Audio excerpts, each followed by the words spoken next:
Hello guys, this is your fanfic dojo and we are back with our new fanfic, which is What If Naruto and Karin Started Meeting Each Other Part 2. And if you enjoy this fanfic, then please press the like button and please subscribe to the channel. It motivates me to upload more fanfic like these for you all. Now let's start the fanfic. But then the blonde started kissing back. Suddenly the entire world sucked into a small hole in the middle of space, revealing it to only be nothing more than a daydream. Naruto had a small blush on his cheeks with his hand behind his head. Naruto looked up and locked his blue eyes with Karin's crimson. What? Naruto smiled with a sheepish expression. I just thought that with your personality being beautiful on the inside, why can't you look beautiful on the outside as well? Not that I'm calling you ugly or anything. Karin tilted her head slightly. Naruto suddenly broke into an innate rambling with his fingers flittering and fritzing about with each one. Naruto suddenly ran a hand through his spiky blonde hair and gave Karin a nervous smile. Karin felt like giggling but deigned from doing so, wanting to see where this goes. She smirked as she realized that what she saw was a complete fantasy. But then Naruto suddenly shot from his seat and grabbed her two arms and stared at her. What? Karin's eyes were wide as she stared at Naruto. For the longest time, you reminded me of someone close to me. So much so, that you even went as far as insulting your wonderful red hair. Naruto suddenly sifted a hand through her unkempt side of red hair. To be frank, it pissed me off. Huh. Karin's eyebrow rose as she was about to hit him, but Naruto shushed her quite violently. The look on Naruto's face was so convincing, filled with so much love and caring. Even his chakra was sharing the sentiment. A small smirk grew on Naruto's face as he shut his eyes and looked down to the ground just for a bit before looking back up to Karin with fire burning in his eyes. I know I've told you this before, but I think it's because of your red hair that you're more than beautiful. Hell, let's be serious, more than gore. Karin tackled the blonde with a great smile spread across her face. Her lips pressed hard against Naruto's, taking the air from his lungs and causing his cheeks to explode in heat like a raging volcano. The poor blonde was completely surprised. His eyes were as wide as the expanse of the stars above crimson sky above him. His heart was exploding and beating faster than Guy and Lee when they train. He didn't know what to do, but he could feel her lips on his own, and to tell the truth, despite knowing how gay it was to compare his kiss with Karin and the one he had with Sasuke, he had to say he liked feminine lips a hell of a lot better. So without much thought into it, Naruto pushed back and started pressing his lips against her while she leaned her head in an angle to get a better experience. Naruto's tongue suddenly brushed against Karin's own lips.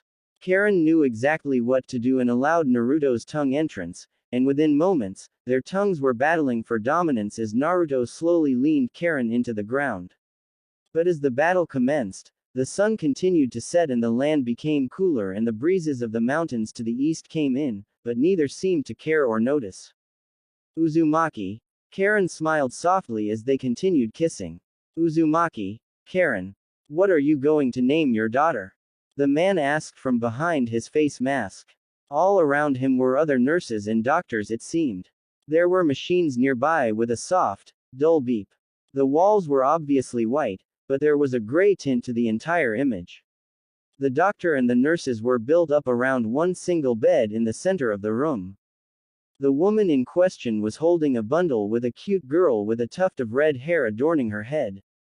The woman was beautiful with wondrous curves and a head of brunette hair. She had a small smile on her face, but she looked sickly and weak. She was drenched in sweat and sat in a bed without a man next to her or in the waiting room for her. Karin. The woman smiled as she cooed at the young child.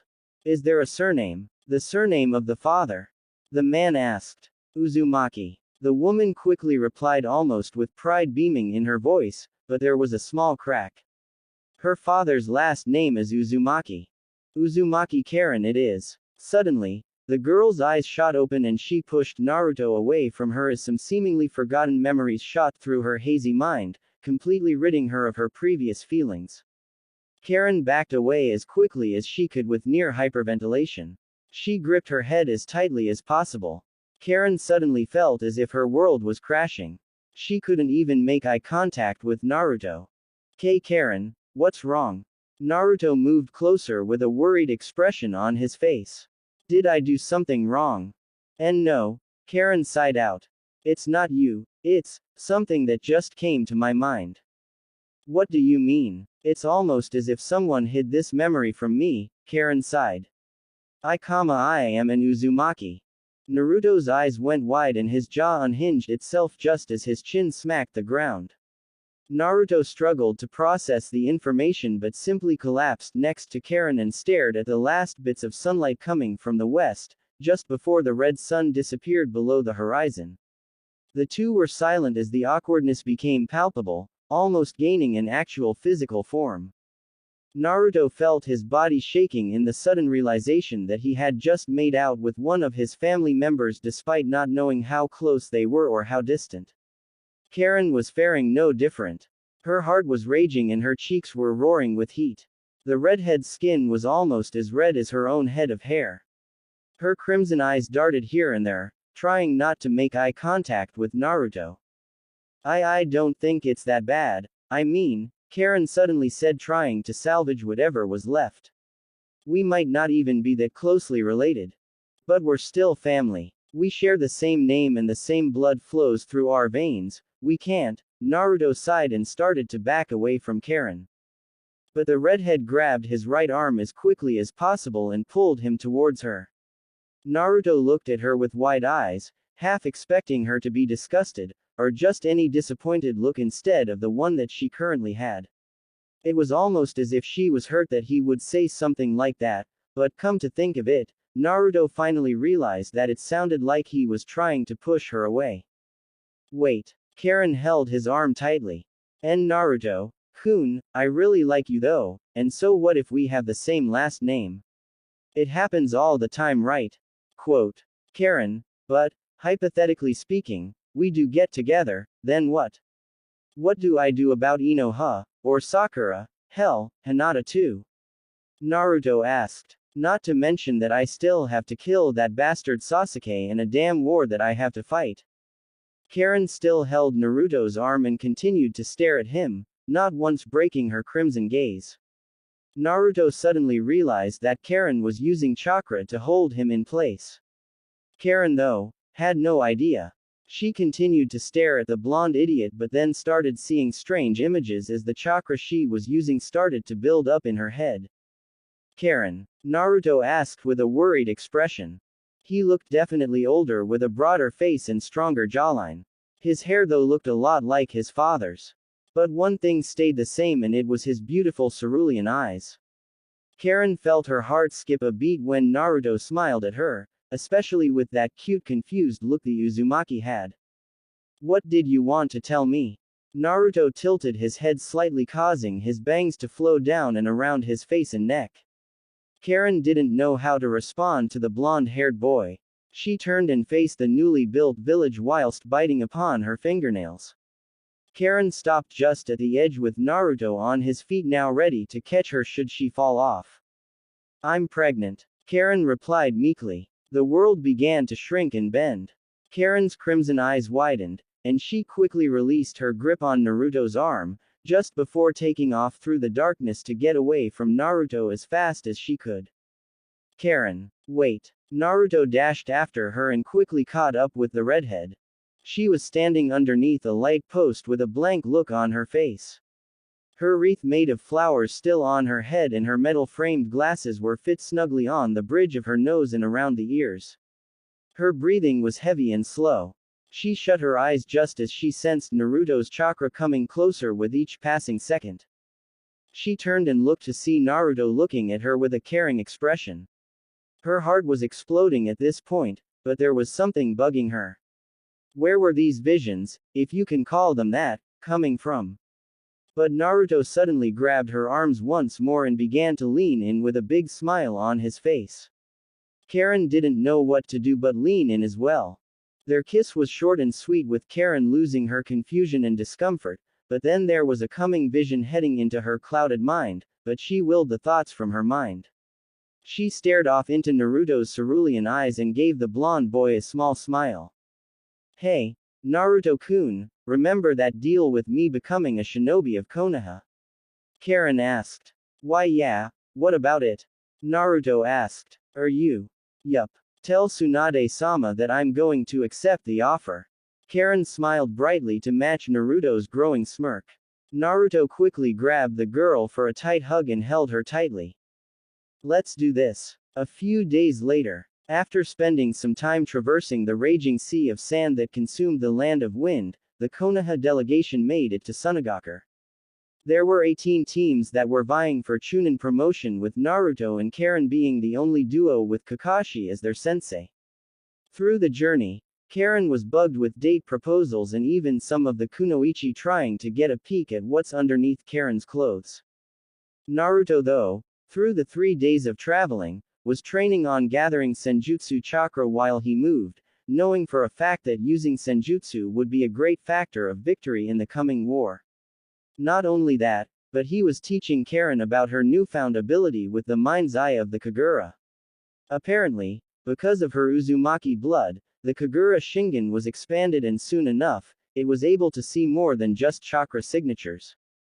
By reading the chakra and the emotions being portrayed and the fluctuations of the chakra, she was able to start seeing visions of the future, whether just a few minutes or even a few years.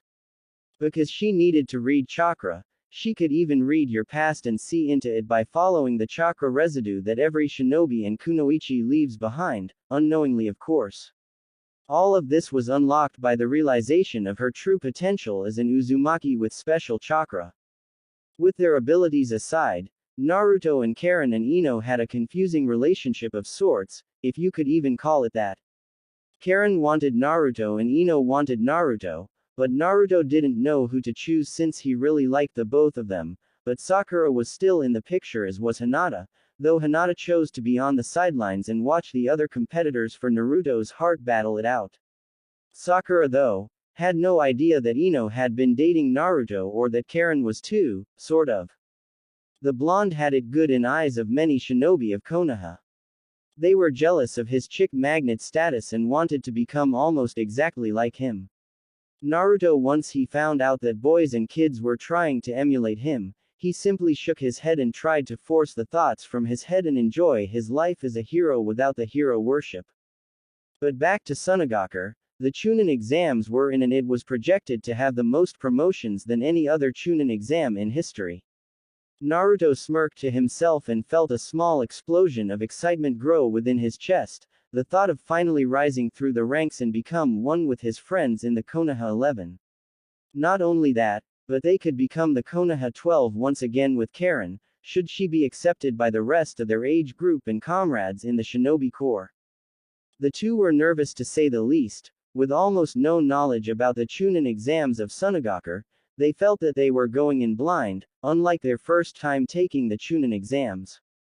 All around them were genin from all different nations competing, most likely to help bolster the allied shinobi force and its numbers. Naruto smirked to himself and shut his eyes as he walked, and slowly but surely, senjutsu chakra began to flow into his body. Even though it didn't last long, he was able to get at least 1 minute of senjutsu chakra into his body before it started ruining his eyesight. He wiped sweat off of his brow and continued to follow his team. Naruto smiled at the people of Suna, as they called out to the man who saved their cage.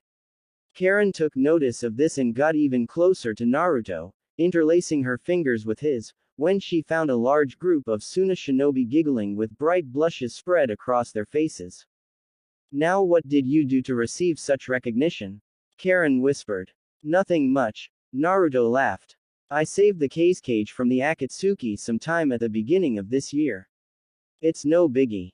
Why you took on the Akatsuki to save their leader? Karin asked. Sasori and Deidara. I don't know who that is. Naruto said with a blank look. You fought them, but didn't know who they were. Karin deadpanned. Well, anyway, Sasori was the red-headed one and Deidara was the blonde one with the hands in his mouth. The clay guy. Oh, him. Naruto glared off into the ground. I was close to killing him that day. What happened? Karin asked. I pounded him into the ground. Naruto sighed. I was so close to shoving a Rasengan into his gut, but his body melted into a clay body. What happened afterwards? Karin added. What makes you think there's an afterwards? Naruto gave her an estranged look. There's always an afterwards. Fine. Naruto sighed. The Kyuubi within me took advantage of my hatred and anger, and I ended up going into a two-tailed Biju cloak, and I nearly killed my own sensei that day were it not for the seal that my former master, Jiraiya, had given him. Damn, Karin sighed. Let's just hope nothing like that happens again, K. Don't worry about it, Karin. Naruto smirked. Naruto smirked and continued on his walk with his girlfriend in hand and headed towards the nearest Suna shinobi that he knew on a personal level. But there was someone he was not expecting to show up in the village. Shikamaru. Naruto's eyes were wide. Naruto, Shikamaru sighed. What is it that you want? What are you doing here? Naruto asked, still feeling weird about the fact that Shika of all people made it to the village before him. I thought that you'd be back home in Konoha. I invited him here, Naruto. Another voice said from behind. Gaara. Naruto smiled. And the other two. Hello to Mari and makeup guy. I have a name, you know. Kankuro spat. Yeah. Naruto smiled and grabbed Gaara in for a tight hug. Naruto. Go to the academy with your team. There will be Junin waiting there to get you processed into the exams. Gaara then turned and left the street before any of the civilians could notice that their leader was standing amongst them. Naruto shrugged and grabbed Karin and began to jog down the street towards the academy, at least where he thought it was. All the while, Karin was blushing wildly as civilians and other shinobi stared at them with smiles and giggles. Karin had never felt like this before, so appreciated. Naruto turned his head to her and continued to smile, and stopped just as they came up to a large building made from sandstone and rock. There was a massive congregation of shinobi from all over the shinobi nations, with shinobi from Iwa and Kumo being among the most numerous. They looked at Naruto and some even felt a little repulsed by the Konoha shinobi, but Naruto paid no heed to their looks, almost as if he was once again back to his oblivious self that he always is. Whilst Naruto made no action to signify that he noticed their looks, Karin sure did. And to be frank, it pissed her off just a tad bit. She didn't know what the deal was with these snot-nosed genin, despite them being about their age as well. She looked to see Naruto still smiling that goofy foxy smile and walking past the people with his fingers still interlaced with hers. Karin felt that the stares were too much and pulled Naruto towards her as quickly as possible and held him close to her. What are you doing looking like a careless idiot? Karin asked. I don't know what you're talking about, Karin-chan. Naruto smiled. I'm just being me, you know. I can barely hold in my excitement for the retake of the Chunin exams. Why are you so full of energy? Karin laughed. Just work harder on it, Baka. I'll try my best. Soon enough, the line shortened and Naruto and Karin were now at the front of the line signing papers and waivers ahead of time so Suna wouldn't get blamed for any of the hurt or potentially killed genin of the different nations. Naruto looked at the paper for a moment and got beads of sweat pouring down his head when he realized that some of the words used for certain parts of the waiver used words that were beyond his vocabulary. So with an embarrassed sigh, he asked Karin for help, gaining some giggles from behind and other lines next to the two Konoha shinobi. Some of the Suna Junin themselves stifled their laughter but held it in better than the genin around them. Karin growled under her breath when she paid attention to what the people around her were saying behind their backs. Once Naruto and Karin finished, the redhead this time took the lead and grabbed Naruto towards the door of the academy. But within a few seconds, they were stopped by a Junin. The Junin shook his head and pointed at a sign hanging on the door they were heading for. Exit only. Karin felt her body turn cold with embarrassment, and soon enough, many of the less mature genin burst into laughter. Karin gritted her teeth and clenched her fists, digging her fingernails into Naruto's hand. The blonde fell to his knees and tried to break his hand free from her vice-like death grip, to no avail. Her chakra darkened and her glasses became drowned out in lens flare from the sun above. She released Naruto from her grip and began to walk through the crowd with Naruto following behind towards the door that said entrance.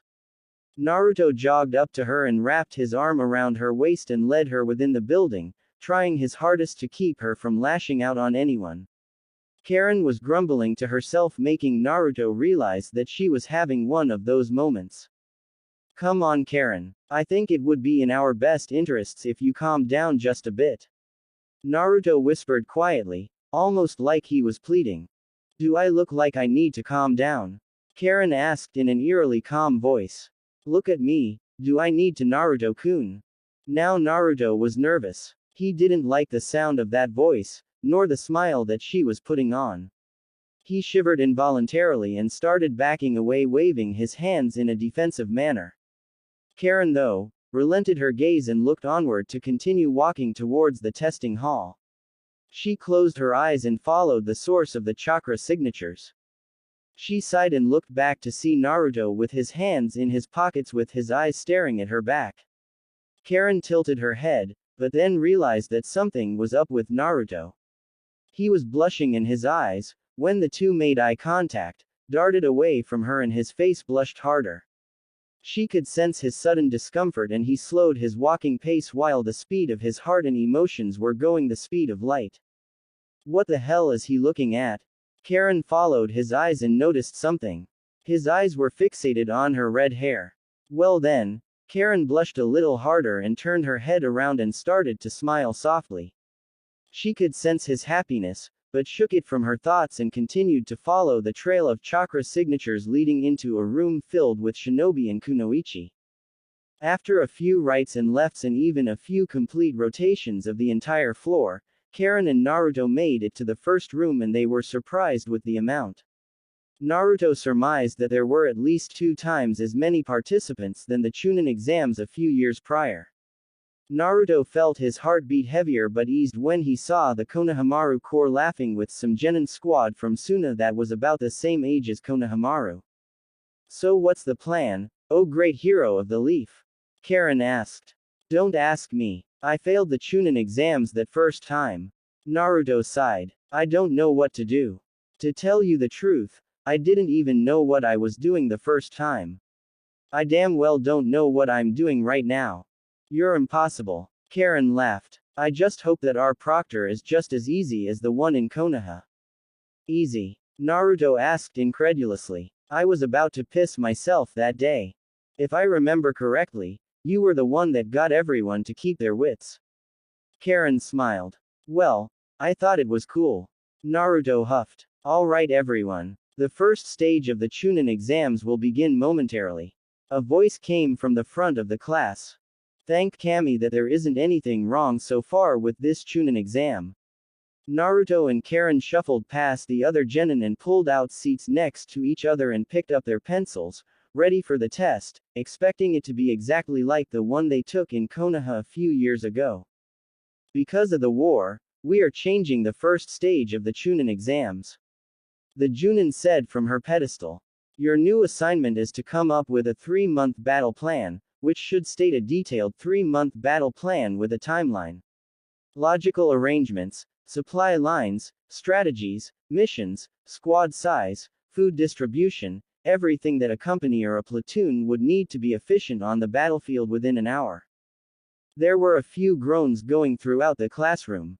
But Naruto, though, had never been as happy as before this moment. He smiled brightly and picked up his pencil and went straight to work once the bell rang to begin. While other testers were struggling to come up with a detailed 3-month plan, Naruto was furiously writing down the strategies and plans for the battle force. With 5-man squads as the standard, with 4 assault shinobi and 1 medical shinobi, it was a genius plan. Karin, though, was struggling to keep her eyes from prying onto Naruto's papers and those around her. While she was a genius with chemicals and poisons and other such things, she was nowhere near a battle specialist. She was a censor and a medical ninja. Nothing more, nothing less. She scribbled as much as she can and tried to keep up with her more ecstatic teammate. Naruto, despite not being anywhere near Shikamaru's level, he was still a mastermind in his own right and in the right situations such as this. He continued to write as other testers were going crazy with their brains, and some even went so far as to fall asleep, and others even chose to leave the classroom to call it quits. Naruto didn't see what the problem was, but then quickly realized that this was just a bunch of genin in this room trying to come up with strategies on the fly. Naruto grew a smirk but continued to write, finishing up the second month of his plan and moving on to the more important parts of his battle plan that required more important game pieces. Jinchuriki and the last remaining ones at that. Naruto didn't know whether or not there was another Jinchuriki still alive, but if there was, theoretically speaking, Naruto's third month would go off without a hitch, and the Jinchuriki tag team or even squad would annihilate the Akatsuki after they've been wounded by a significantly powerful force. The blonde looked over to his side to see Karin still only on the first week of her second month with barely anything for her first month. He made a quick look around, fast enough to where the proctors couldn't see, and noticed that many of his classmates were barely entering month 2. The boy sighed and finished up his masterpiece of a strategy and placed his pencil down and began to take a nap. 45 minutes later, Karin violently elbowed the blonde from his slumber. Naruto rubbed his groggy eyes and smiled when he realized that at least a quarter of the competition was gone. Karin smirked softly at him and ran a hand through her unkempt half of hair and pushed her glasses up her face. She huffed slightly and stuck her tongue out at him. Naruto shot from the table and looked around, fully awake and aware of his surroundings. People were staring at him and some were even snickering. Naruto looked to Karin, but she chose to huff and turn away. The proctor looked at him and took his papers and walked to the front of the class. Naruto looked up to the clock behind the proctor and realized that he'd been asleep longer than he'd anticipated. Nearly 5 minutes after the test was supposed to end. Now that we've heard enough about eating ramen off of naked redheads, we can now move on. The proctor said without a giggle, but the corners of her lips ticked up and down when she saw Naruto's expression. Oh shit. Tell me about it, Baka. Naruto smirked as he and Karin walked from the academy with beaming smiles spread across their faces. Karin was saying something important, but Naruto paid no attention to the woman. Karin didn't realize and continued to talk, occasionally asking Naruto something, and the blonde would say something in response, causing Karin to continue on with their conversation. But Naruto was suddenly smashed against the head by Karin's fist. Naruto turned around and froze in his tracks when he found that Karin looked ready to kill him with her anger. He started backing away, but slipped on a rock and ended up crashing into the sandy ground below. Karin glared at him with her glasses covering her eyes because of the lens flare. You baka! Karin roared. You weren't even listening to me, were you? I was. Don't worry about it, Karin. Then what did I ask you and what did you say in return? Karin asked as her fist clenched even tighter.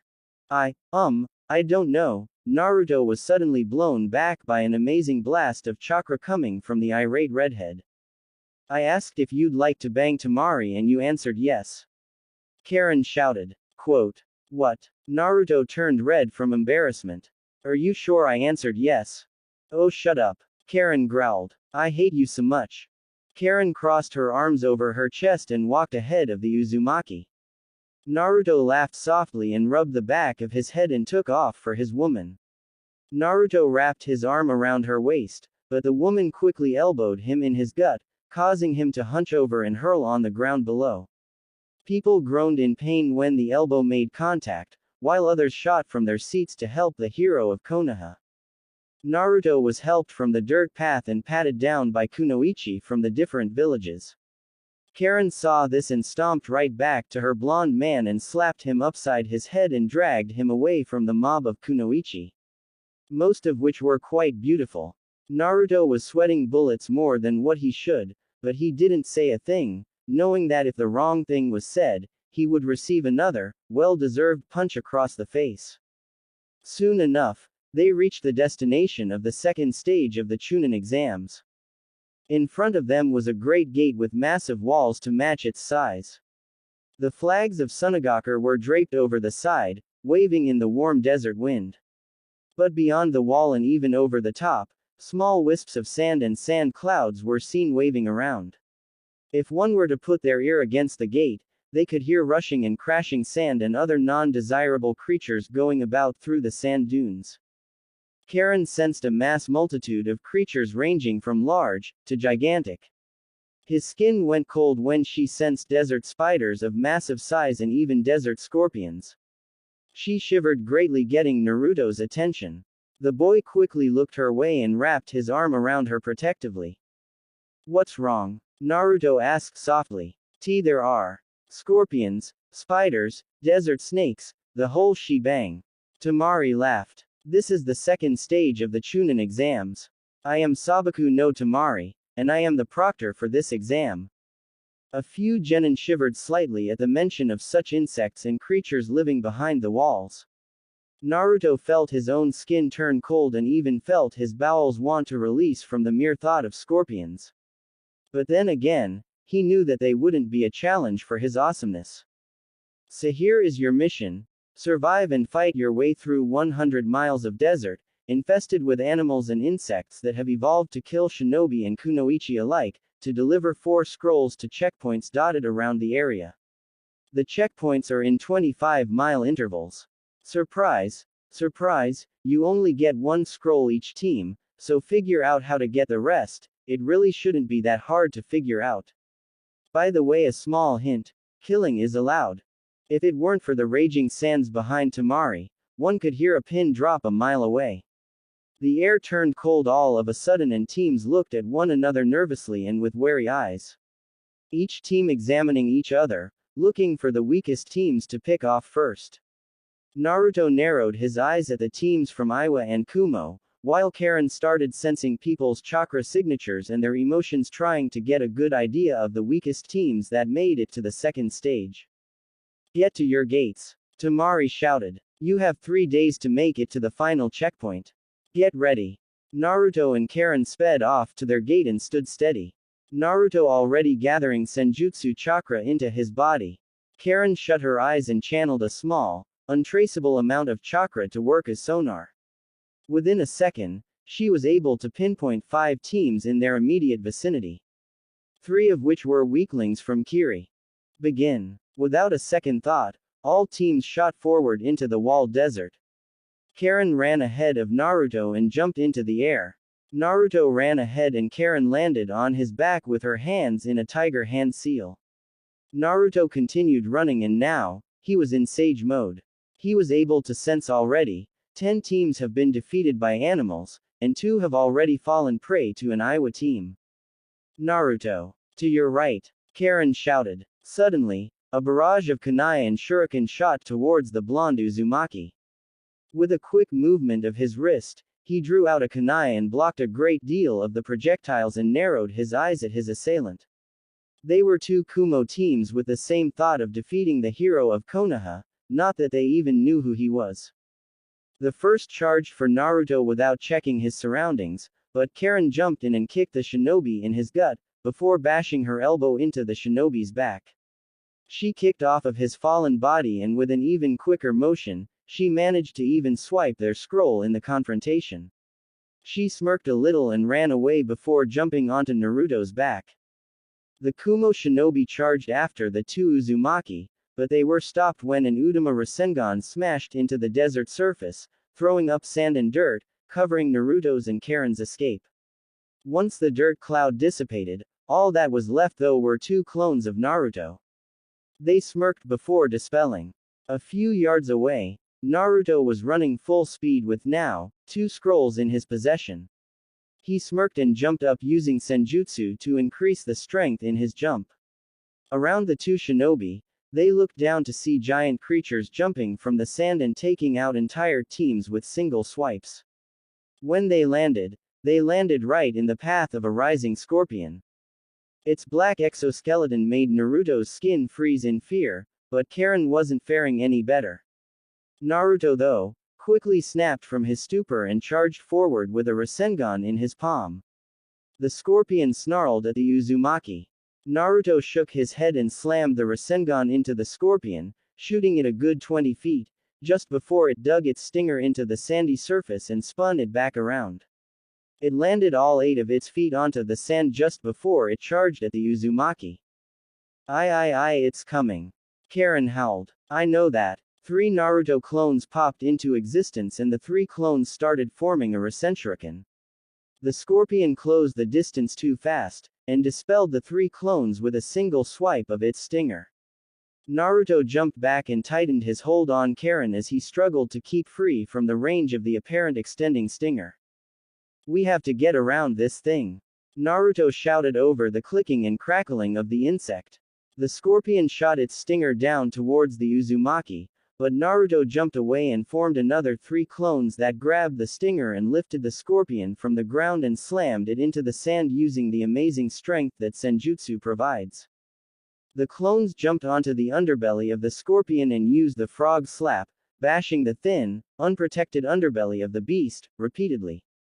But as they continued, one of the clones put too much chakra into the attack and burst the scorpion in all directions, spraying the sands with its insides and entrails. But from the blood and flesh, spraying from the now empty husk of a scorpion, a team of partially digested shinobi from Kiri flowed out with 3 scrolls clutched tightly in their hands. Naruto looked up to the sky and let out a quick whistle. He smirked. There must really be a kami. Whatever. Just get the scrolls. Karin jumped off of Naruto's back and sifted through the bodies and grabbed the scrolls. She wiped them clean of stomach juice and read that the 3 scrolls had numbers on them, 1 to 3 in consecutive order. She looked to Naruto and asked for the scroll. It seems that we have 2 number 1 scrolls. Let's keep them both. We can use them as a bargaining chip with other teams that have the scroll we need. Naruto quickly said with a smirk. If they don't have the scroll we need, we could always farm for more and beat them down. Oh Naruto. You're getting pretty violent. Karin smiled and climbed back onto Naruto's back. I can sense the first checkpoint to the northeast. Got it. Naruto charged through the sands, kicking up a massive cloud right behind them. He smirked at how easy this Chunin exam was. Already he was able to piece together the meaning of the tests. While the first was quite obvious, he was now able to see what the second test would bring out. It was a trial to see what shinobi would be willing to make it in the Messenger Corps. He remembered reading about them with Karin one day, and found that it was probably the second most dangerous position to be in, other than a vanguard shinobi. If one could survive running through a desert and deliver the correct scrolls to the correct checkpoint, then they were good enough to continue on through to the final stage. They were good enough to be in the Messenger Corps. The two continued on their journey towards the checkpoint without much interaction with the other teams, which went well into the 100. But with the first checkpoint closing in with just a few hundred yards to go, a massive heat wave shot down upon them, slowing the Uzumaki down. Naruto made a quick jump from the ground and soon enough, an Iwa Genin shot from the ground. Or at least, he thought it was a Genin. The rest of her team shot from the ground as well and released a barrage of earth jutsu and fire techniques. All of which Naruto dodged thanks to Karin and her sensing ability. Watch out. A clone is coming from underneath us. Karin called out. Suddenly, a clone of the kunoichi of the team shot from the ground, and she barely missed Naruto's chin. The clone spun in midair and hurled kunai at Naruto and Karin as she spun. Naruto jumped back and dropped Karin and drew out his own kunai and started deflecting the attacks. But because of this, he wasn't thinking and ended up leaving Karin unattended for. Once the kunoichi from Iwa stopped her spinning, she sped through a quick hand seal pattern and shot out a massive stream of water and blew Naruto back with a force equal to getting kicked in the chest by a raging horse. Naruto struggled to get back to his feet. Soon enough, the same kunoichi was flying through the air with her fist exploding with chakra. Oh fuck. Naruto quickly rolled over and hurled a few shuriken and kunai in a failed attempt to stop her, but her chakra deflected the attacks. The girl slammed into the sand, launching a massive storm of sand and dirt in all directions, and even managed to blow Naruto away even further. He struggled to push through the sand, but in the end, the sand was blown away by the winds of the desert. Karin. Naruto cried out. Where are you? Naruto dashed through the sands and crawled through the dunes wondering where the girl was. It didn't take long, but Karin was lying on the ground with a massive gash across her abdomen. Karin was slowly healing herself, but the Iowa shinobi were in front of her with their weapons drawn. The four scrolls were askew behind Karin. They seem to have the same scrolls that we do. The lead Kunoichi sighed. I guess we should keep them. What do we do with the girl? One of her teammates asked. Do what you want. Naruto shot through the sand and lodged his foot into the larger of the three, forcing the boy into the sand. The blonde quickly spun around and dug his fist into the chin of the other, knocking that boy from his sandals. Naruto looked to Karin with his eyes blood red in the first stage of the Jinchuriki cloak. His whiskers were darkened and more defined and his body was healed of any and all wounds. But the two genin he had just disposed of were actually clones. The real shinobi came up from the sand and grabbed Naruto's ankles and pulled him into the sand. The shinobi then rose from the ground and smirked with their team leader. The Iowa shinobi were about to continue what they were doing, until Naruto spoke up. What is your name? Naruto asked. His eyes were shut to the world. Naruto's whiskers reverted back to normal, but something strange was happening with his eyelids. Kuretsuchi. Well, Kuretsuchi, I'm Uzumaki Naruto. Sage of Konoha. Naruto raised his arms, blowing back almost 1,000 pounds of sand, and forcing himself from the sand. Kuretsuchi's eyes shot wide open as she and her team were blasted away from the two Uzumaki. Before Karin and the scrolls could get swallowed by the sand, Naruto jumped back and grabbed the girl and the scrolls with a quick movement. A clone popped next to them and hurled Naruto into the sky and out of the pit hole. They spun through the air as Naruto grabbed Karin closer to him. He took the now floating scrolls and quickly slid them into Karin's shirt without her noticing. He knew it was a bit dirty, but if it was to mean their survival, he was going to do whatever it took. They spun once more as they tilted towards the ground, and Naruto pushed her away and grabbed her once more, wrapping her arms and legs around him, just before he hit the ground below. The impact threw up a perfect cover of sand and dirt. Karin was starting to breathe hard as the wound continued to bleed. Naruto didn't even need to look back. He simply charged off through the sand cloud and into the desert around them. He jumped into the stones protruding from the sand and started skipping along, all the while feeling Karin's breath get heavier. It seems that Karin was having trouble healing her wound. Naruto wanted to set her down, but he knew that those Iowa shinobi were probably on his tail. Of course though, like almost always, Naruto jinxed himself the moment the thought was made. The three Iowa shinobi pushed themselves from the sand and immediately followed after the Uzumaki. Naruto felt his body run cold when he realized that he'd basically run into a path for them to take him and his girlfriend, kill them, and take their scrolls. Kuretsuchi sped through a quick hand seal pattern and shouted out a jutsu that Naruto deigned from hearing, and soon enough, a barrage of quicklime bullets shot forward, grazing a couple hairs off of Naruto's head. He spun around and formed three clones to deal with the Iowa shinobi. The three clones shot off towards Kuretsuchi and her teammates. The lead clone jumped and kicked for Kuretsuchi, but she quickly caught the attack and hurled him to her right, causing him to bump into another clone, dispelling the two of them, leaving the final clone to Akatsuchi. Kuretsuchi nodded her head and took off with her other teammate and gave chase to the retreating Uzumaki from Konoha. The black-haired girl shook her head and nodded at her teammate.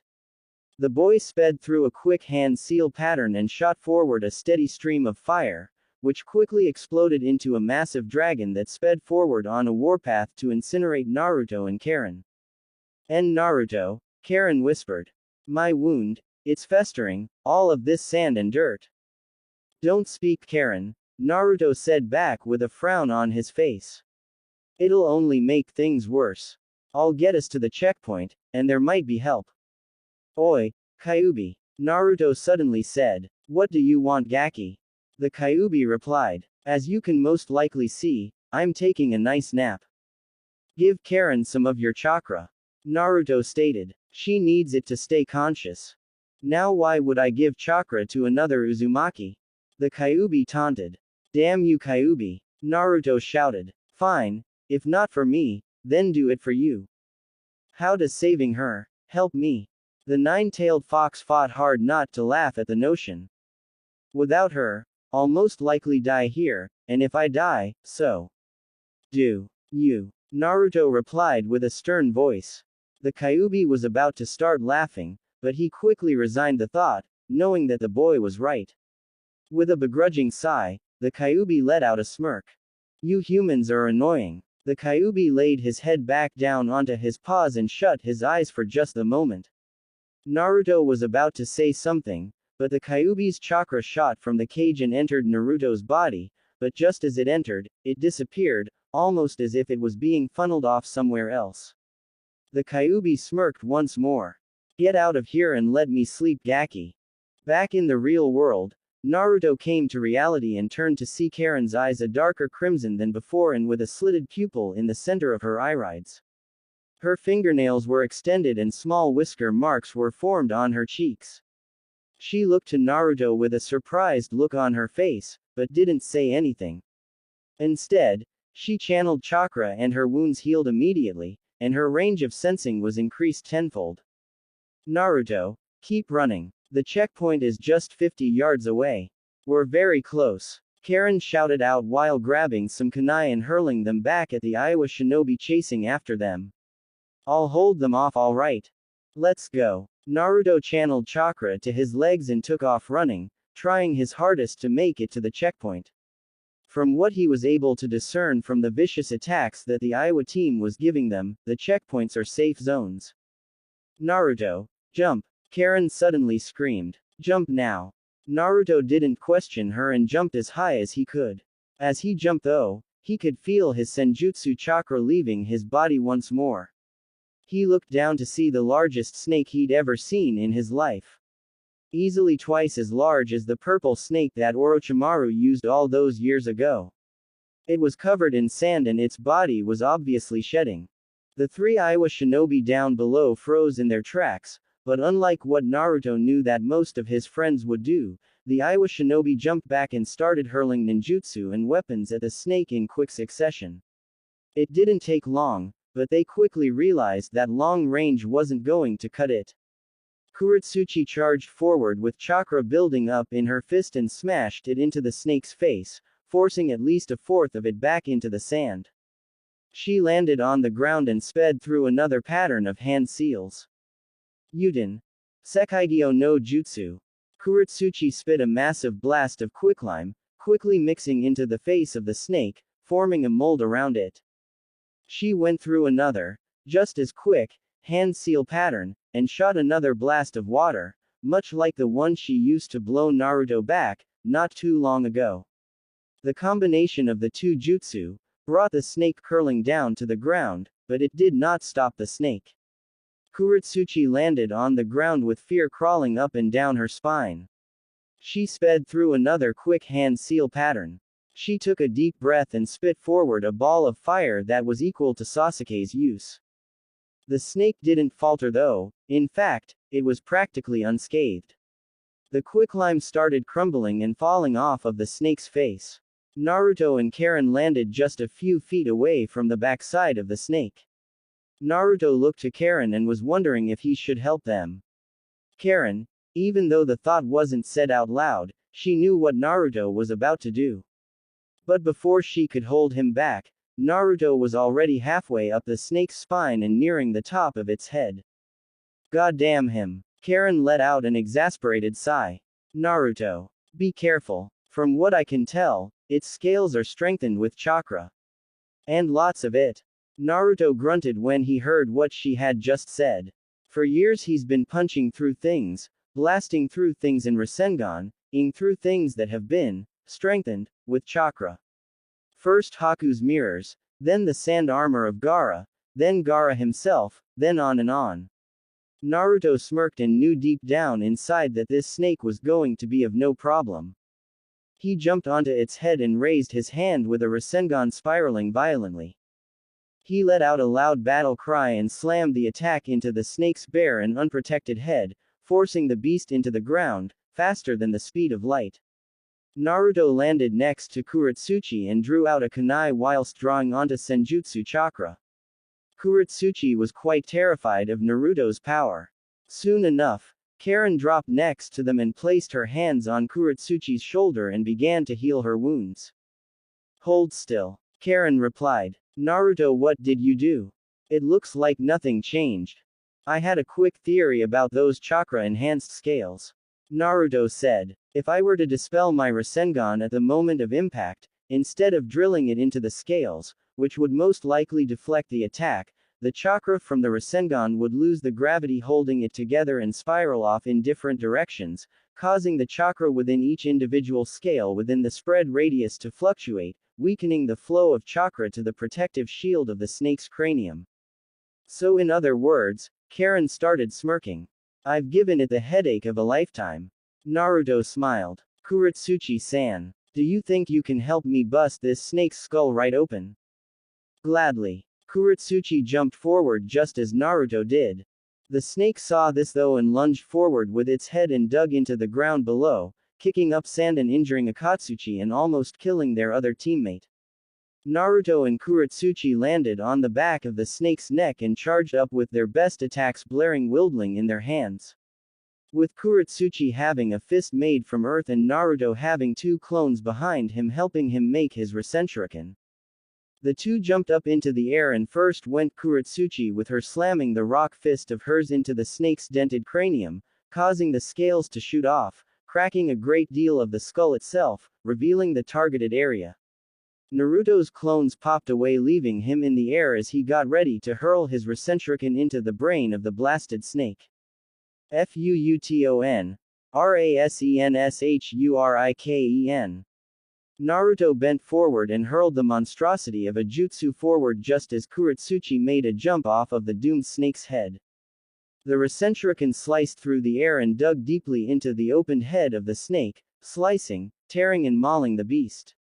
Naruto narrowed his eyes and soon enough, the Rasenshuriken exploded, engulfing the entire head of the snake, tearing it apart and lodging small chakra spikes into its face, skull and any other part connected to its head. Naruto landed not too far away and popped his neck before walking up to the group of fellow shinobi. Karin was struggling to keep Akatsuchi's bleeding at a minimum. She pumped as much of her chakra as she could, and she was still in the cubified state. She narrowed her eyes and started channeling in the Kyuubi's chakra, strengthening her skills and her powers. Within moments though, Akatsuchi's bleeding stopped, but the damage to his body was still on the inside. It's poison, Karin stated after running her hand over Akatsuchi's body. I don't know how to stop it without the correct antidote. Karin, Naruto said suddenly. You know what you have to do. Remember what you've told me about your powers. But you said. I'm saying do it now. We have to help him. Naruto said with a calm look. Understood Naruto-kun. Karin rolled up her sleeve and held out her arm. Bite my arm. What are you minions doing? Kuretsuchi growled. What? Be quiet and watch. Naruto quickly said. Akatsuchi struggled, but was able to sink his teeth into Karin's arm. The redhead grunted in pain, but let out a quiet sigh instead. Kuretsuchi though was appalled. But upon closer inspection, chakra was being funneled from Karin and into Akatsuchi. It didn't take long, but the effects were immediate. Akatsuchi's once pale and sickly-looking body was healed and after doing a quick diagnostic over Akatsuchi, Karin confirmed that the poison was no more. How? Kuretsuchi's eyes were wide with fright. Who are you two? That is of no concern right now. Naruto grabbed Karin and hoisted her onto his back right before taking off in the direction Karin pointed. Karin smiled softly and rested her chin on Naruto's shoulder and let her hair run free in the desert wind. Naruto was strong and held her tightly against his back, making sure that she would fall off. The day was already at midday, and he wasn't looking forward to having to have a schedule of 1 checkpoint per day, with 4 for 3. He shook his head and continued to run taking orders from the girl he was carrying. She wasn't heavy nor was she a feather, but Naruto was thinking about complaining to the girl about why he has to carry her. Then again, If he did ask, Karin would probably smack him against his head or call him lazy, or something to some other effective endearing insults. Karin tightened her hold on him and felt a big smile grow on her face. The longer she stayed with Naruto, the more distinguished his chakra became to her. So far, she was able to capture and memorize 10 different moods from the boy, just by reading his chakra. As of now, it was gray-green, meaning, he was thinking hard and was bound to say something insulting to someone. Since she was the only person there, she knew that he was going to complain about him carrying her. She did try and tell him that she could run on her own. Damned blonde trying to be chivalrous. Karin struggled to keep her giggles in. She looked up though when she sensed the checkpoint nearby, just a few feet away from where they were currently. Naruto, we're here, Karin said. Where? Naruto asked. There's nothing here, wait. Genjutsu. Karin said. Wait. Naruto, don't dispel. We don't want brainless teams to be after us now, do we? I would like to, Naruto cheekily replied. No one cares what you want. Karin retorted with a laugh. Troublesome woman. Tech. Just go already. 1 down, 3 to go. Naruto smiled at the redhead as she took a quick swig of water from her large water bottle. He ran a hand through his blonde spiky hair and sniffed the air for a moment. The doors of the checkpoint swung open, revealing a disheveled and quite messy-looking Iowa team. Kuretsuchi glared at the boy, but Akatsuchi tried to calm the girl down. Good to see you have made it. Naruto smiled. Sure. Kuretsuchi grumbled before tossing her scroll to the shinobi behind the counter. Would you like some water? The Junin asked. Huh? Kuretsuchi looked confused. Why does this place look like a pit stop? Because it is Kuretsuchi-san. The Junin sighed. During missions, even though messengers go for long distances and even through combat, they still need rest. These checkpoints are designed to simulate that. What if a team wants to sleep and rest? Kuretsuchi asked while massaging her aching shoulder. They have every right to do so, but like in real battle, if the messenger sleeps for too long, or too little, it can be a hindrance to the mission and ruin the timeframe designed for whatever strategy or contingency is in place. The girl nodded her head when a Chunin walked in with water bottles. I needed that, Kuretsuchi sighed as she chugged her water. It was rough out there, Naruto. Indeed, Kuretsuchi. The blonde laughed. That snake sure did pose a challenge. Not for you. The Iowa Kunoichi replied, sounding a bit annoyed. Nah, it was still a challenge. Naruto said. That snake could have killed all of us if I wasn't careful in how I attacked it. Good thing you're not as stupid as most make you out to be, Naruto-kun. Karin secretly slurred the honorific while giving Kuretsuchi a glare. Neither Naruto, nor Kuretsuchi's teammates caught the look or the slur, but Kuretsuchi sure did. The Kunoichi glared at the redhead and clenched her fists, causing the leather of her gloves to rub. It seems that the red-headed whore has the hots for the hero of Konoha. Kuretsuchi glared. It seems that this blondie is perfect for promotion, the redhead though, I don't know. She sure is a great healer and she has a strange keke genkai. Wait, now that I think of it. She's strong, too strong to be a genin. Karin narrowed her eyes at Kuretsuchi. I can sense her chakra, but something feels so familiar about it, almost as if I've sensed it before. But her chakra wasn't what I was intending to sense. I know it. Yes, I remember now. Holy fuck, I know her. She was at the cage summit. The two girls thought at the same moment. Karin shot from her seat with her hand wrapped tightly around Naruto's wrist, causing him to drop his water. Kuretsuchi did the exact same thing but instead, grabbed her own teammates from their seats, causing them to spill their waters before they could even get a drink.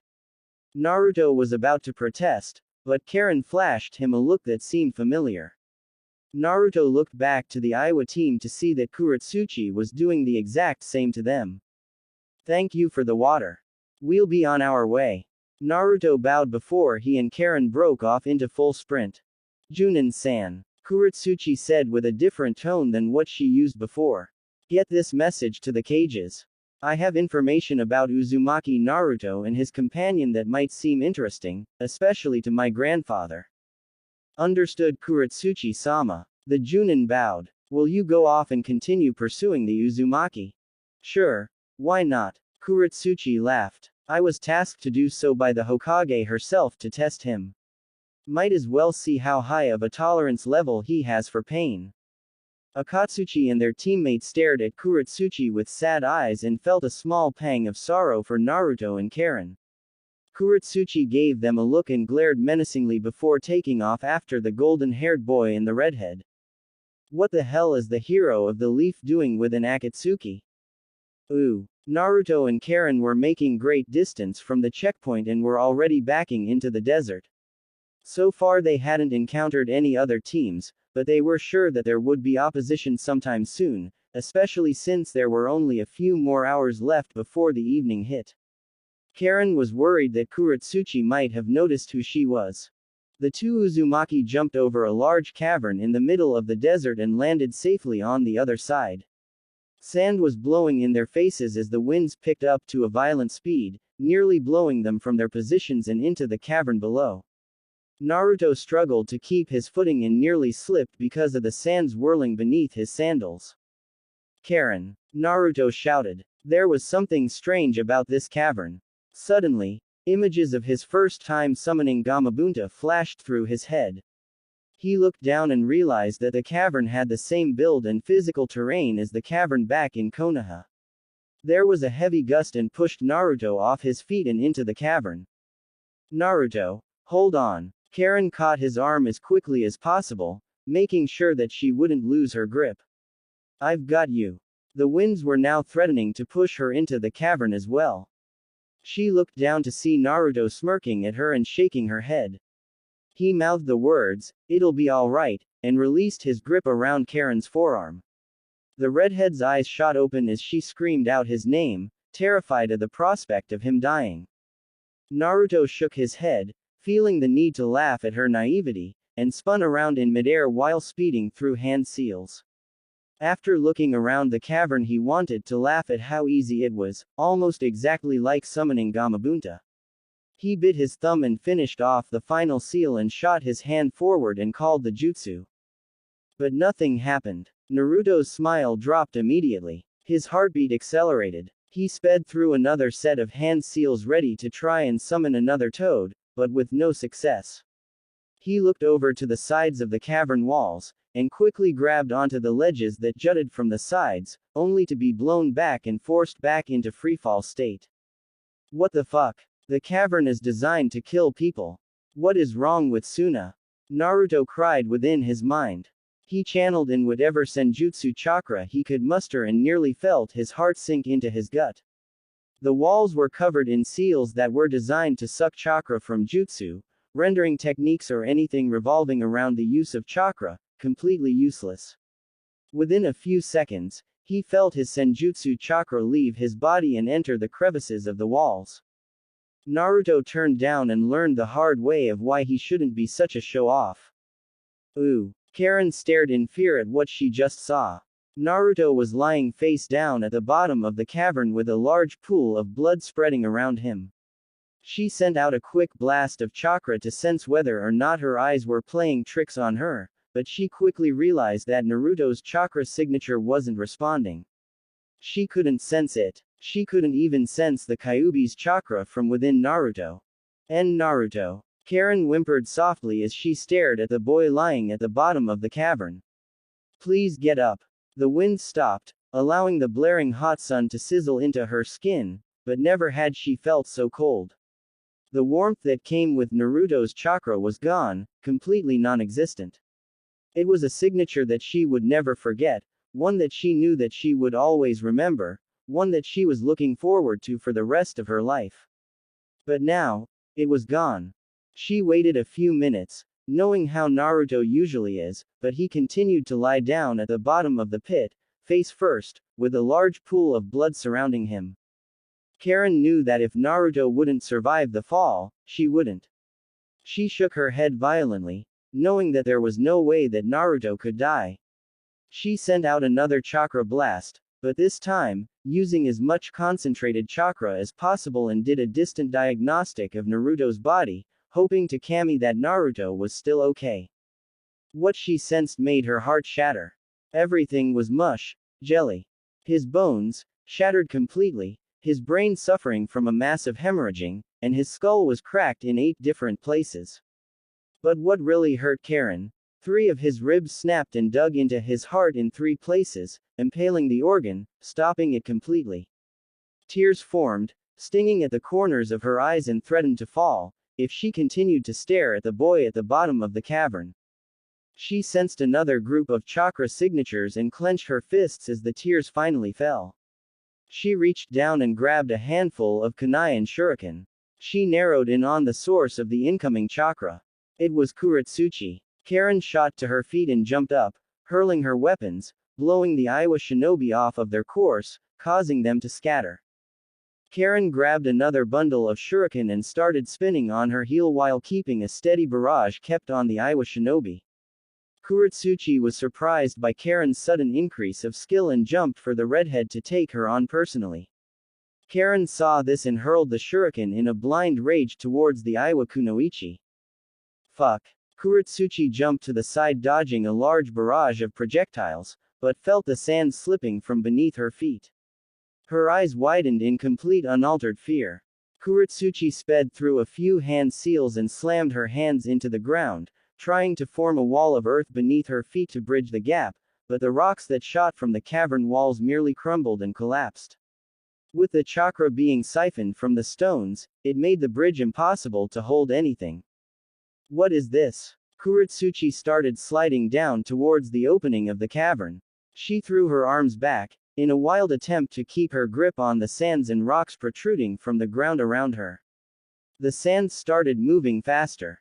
Karin noticed this and Kuretsuchi knew it too. The redhead drew out a kunai and threw it towards Kuretsuchi's head. Now fall. Karin narrowed her eyes. The black-haired Iowa kunoichi did exactly what Karin thought she would, she dodged the attack. But because of how powerful the moving sand was, Kuretsuchi had no choice but to dodge and practically jump into the cavern. Kuretsuchi's eyes were never so wide, and never had she been so scared in her life. Karin glared at the Iowa kunoichi and hurled one more kunai, embedding it within the sand next to Kuretsuchi's face. Now's my chance. Kuretsuchi grabbed the kunai and turned ready to throw it back at Karin, but found that she was no longer there. The girl turned back and around as the sand had finally disappeared and the darkness of the pit was all she could see. She cocked her arm back and hurled the kunai down towards the left side of the cavern walls, and threw up the tiger hand seal. Kai. The kunai and explosive tag exploded, breaking off large boulders and rocks from the side of the wall. She descended knowing that there was almost no way of getting out of the cavern without some injuries. She looked forward and found the blonde-haired hero of Konoha, covered in his blood and lying face down on the ground. She was deeply surprised at the scene. He was virtually untouchable so far in this exam, and yet, a simple tumble from the side of the cavern, he was dead.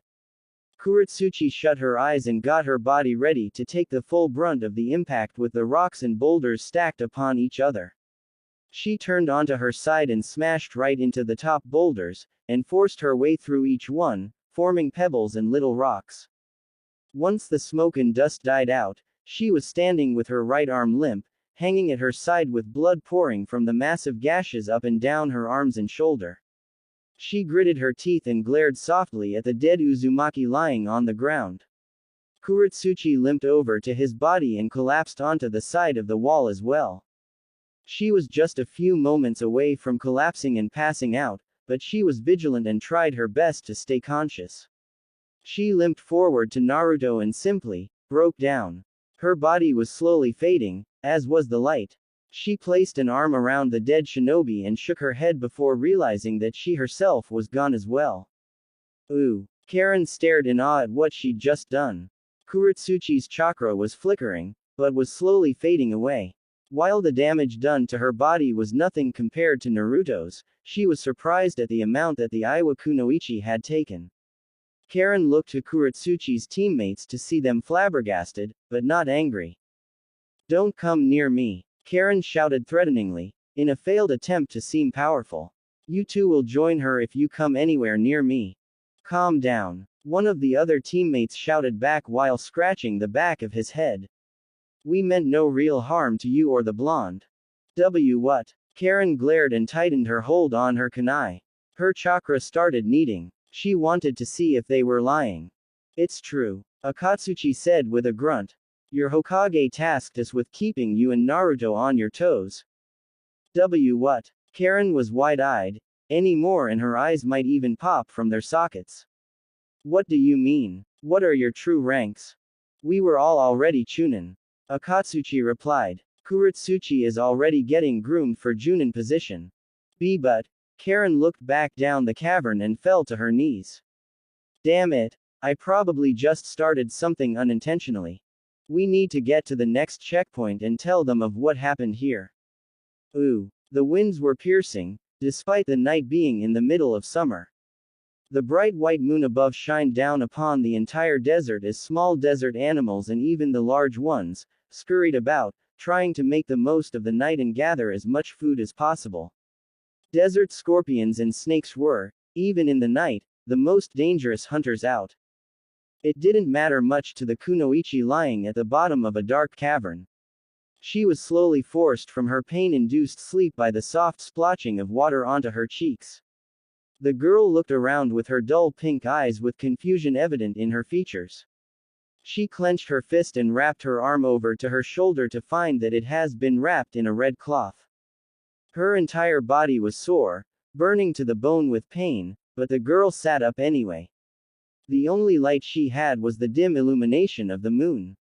She looked around with her breath hitched. It was already night time. She looked to her side, but found an outline of a man in a pool of dried blood. She drew out a kunai with her good arm and struggled to her feet. There's no way in hell that Naruto could have survived that fall. Kuretsuchi growled as her kunai clicked. She stumbled slightly, but managed to put her hand on the wall of the cavern and used it as a crutch. Limping her way through the darkness, Kuretsuchi was seriously regretting getting up from the ground. Rustle. Her head snapped up and hurled the kunai in the direction of the sound. There was a loud thud and a small cry of pain. She quickly hobbled over through the darkness and found a dim, but orange light going through the cavern. She suddenly felt a burst of energy and ran over towards the source of the light and found Naruto sitting on a rock with a fire burning wildly in front of him. The surprising thing though, the fire wasn't using wood, just rocks. Naruto looked over to Kuretsuchi and gave her a small smile and motioned for the Aiwa girl to sit with him. Kuro shook her head but headed over anyway and plopped on a rock next to his. She trailed her eyes over his physical features and found nothing wrong, nor was there anything bruised. His haori, though, was torn and matted in all places and directions. The cloth used as a sling was apparently from the hem of his haori. While being lost in her muse, she completely forgot that she was actually really hungry. During her moment of unawareness, her stomach grumbled like a truck's engine and nearly had Naruto rolling. The boy held in his laughter and snapped Kuretsuchi from her thoughts with a desert rabbit on a stick. The girl looked at him with an incredulous look for a good 5 minutes before she realized that the boy was offering her some food to eat. Don't worry, I've made sure that the entire thing was cooked right. Naruto smirked. It's not going to jump off the stick and attack you. Sorry about that. Kuretsuchi laughed softly and took the rabbit. So, where are we? I have no idea really. Naruto shrugged. So you're telling me that you don't know what this place is? Kuretsuchi asked. I thought you and Jiraiya of the Sannin traveled all over the elemental nations for training. Oh, we did. Wait. Naruto caught himself. How did you know that? Humph. Kuretsuchi huffed. I guess we should have a proper introduction, eh? Agreed. You go first since you were the one that tried to kill me and my teammate for the entire day. Naruto laughed. Alrighty. Kuretsuchi is the name. Daughter of Kitsuchi and granddaughter of Unoki, the Sandame Tsuchikage. The girl replied with a smirk. Judging by your reaction, you know of them. How can I not? Naruto replied. Training with Ero Sennin, He made me learn and memorize the current great shinobi of the different nations.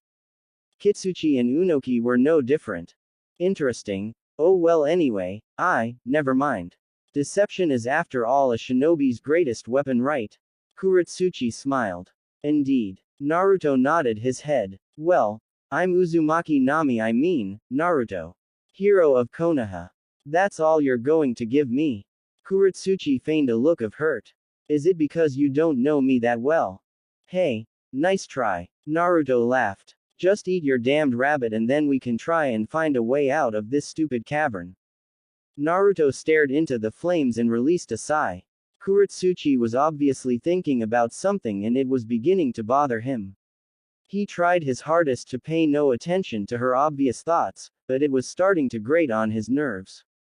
He slowly lowered his cooked rabbit and turned on his seat to face the black-haired girl. She merely looked him back in the eyes and looked back to her food. What is it that you wanted to ask or say? Naruto asked. I won't do anything. So is that redhead your teammate, or is she? Kuretsuchi used her hands trying to get what she was trying to ask across. My girlfriend? Naruto asked with a raised eyebrow. Yeah, to tell you the truth, I have no idea. Naruto grumbled softly. We've kissed a lot, but we haven't made a relationship out of it. Not only that, there's another girl back in Konoha that I've been seeing, and then this other girl who confessed to loving me, and then there's. Forget I asked. Kuretsuchi deadpanned. You Konoha shinobi are so strange. I like to think that it's just me. Ooh. The time around the fire went by quickly, leaving the two young adults with almost nothing to talk about. Kuretsuchi chose to hit the sack and sleep on the rocky floor ahead of Naruto while he went scouting for an exit. He spent a good 3 hours looking around through the cavernous bottom, but found no discernible exit or even entrance besides the opening above them. He was tired and wanted to rest. Little did Kuretsuchi know, his body was on fire every time he'd take a step, or even breathe. He was in pain, but didn't show it. Behind the scenes and deep within the recesses of his mind, his mother and inner demon were surprisingly working together to remove the ribs that entered his heart. So far, they were able to remove 2 of the ribs, but they weren't as bad as the final. One false move on Naruto's part or theirs, the sharp tip of the snapped rib would slice open his aorta no matter which way they go. And if that happens, Naruto would only have, even with Uzumaki blood, just a minute maximum to survive. Naruto had been through a lot of pain, but nothing could match getting a Chidori plunged through his chest, at least until now. The Kyuubi was having a headache from how important it was that he didn't kill his container. As much as the Kyuubi hated being caged, he knew that Naruto was something else. The Kyuubi sighed and went right back to channeling his chakra towards the bone and the heart, keeping it pumping and healing the holes formed in the organ. It was easier to heal his chest from the Chidori attack because Naruto was able to make the Chidori miss his heart, even if it was by a little, but this was a fall from Kami knows how many feet. This was an entirely different level of expertise. Something that the Kyuubi had never experienced in his immortal lifetime, especially since neither of his previous Jinchuriki were stupid enough to try and show off his skills when his teammate could have easily helped him up. The Kyuubi was laughing so hard when Kushina went on a rage about the stupidity of Naruto, but quickly shut his mouth and started channeling chakra into his body to strengthen it. He knew about the seals and what they do, and he even knew a loophole. The only way to beat the cavernous walls was to use Biju chakra. But the Kyuubi couldn't just load the blonde's body with Biju chakra because the chakra would go straight to his chakra reserves and into the blood, and straight to the heart, which was extremely weak at this point. If there was an overload, along with the chakra being used to move the bone out of place, he could end up causing the heart of rot and decay from the boy's chest, killing all 3 of them in the process. Damn humans and their need to show off. Kushina sighed from within the mindscape and picked her nails with a kunai that she fabricated. She sighed and stared at the dark walls while the Kyuubi continued his job of keeping his jailer alive. Kushina stood from her seat and paced back and forth, channeling her own chakra into the seal and making sure that her own will would be transferred to Naruto's heart, in an attempt to strengthen it. The Red Death of Konoha looked up at the Kyuubi with a smug look on her face and fabricated a chair. She unceremoniously plopped down onto the seat and looked at the giant fox with a funny look. You know Kurama, you don't seem like such a big mean fox. Kushina chided with a shit-eating grin. If someone were to see this, they'd think that the great Kyuubi no Yoko was turning soft and protecting some teenager. How many times do I have to tell you, not to call me that? Kurama roared, but Kushina didn't budge 1 inch and merely waved her hand back and forth in front of her nose. You know, Kurama, your breath hasn't changed at all. Kushina laughed. I think you might need some breath. Why did it have to be too disrespectful, Uzumaki? Kurama sighed. At least with Mito, she was smart enough to respect my power. I respect your power, Baka Fox. You're just fun to piss off. Databane. Kushina yelled back. The feeling is mutual. Kurama suddenly had an evil glint in his eyes. Don't you say it, you Baka Fox. Kushina growled menacingly. Tomato. Ooh. Morning suddenly came, and Naruto was kicked awake by a restless Kuretsuchi. She was still using the walls as her crutch, but she was managing. The blonde, being the man that he was, he didn't care and suddenly hoisted the girl over onto his back, but the girl lost her grip with his arm, and accidentally slapped him just over his heart. Fuck. Kurama roared. Oh no. Naruto rambled. The pain seared through his body, tightening his muscles and nearly making him go back into a near-death state. Blood was forced through his throat and out of his mouth. Naruto dropped Kuretsuchi and collapsed onto the ground, coughing out, spattering blood in all directions. He fell over onto his back and started coughing more blood, spraying his face and his clothing once more. Oh shit, Naruto. Kuretsuchi cried out. What's wrong? What did I do? Nothing. Kuro-chan, it wasn't your fault. Naruto groaned as a large trail of blood flowed from the corner of his mouth and onto the ground below. Kushina, the bone. Don't tell me. It's pierced the aorta. Karin awoke to the sound of water. Her head was pounding and felt tightened. She tried to stand, but there were strange seals on her body that restricted her movement and made her legs almost completely worthless. She tried her hardest to get back up, but there were chains wrapped around her arms and legs. The chains went from her limbs and out towards 2 other people on the other side of the cave. One was a burly man with a large nose while the other was a shorter and skinnier man. They too were chained together with the chains leading up to Karin's own binds. The redhead looked around quite happy that whoever their attackers were, didn't remove her glasses. She took a deep breath to get a good look of her surroundings.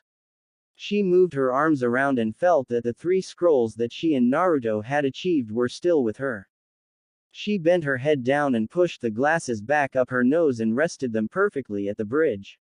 Her crimson eyes trailed over and throughout the cave system.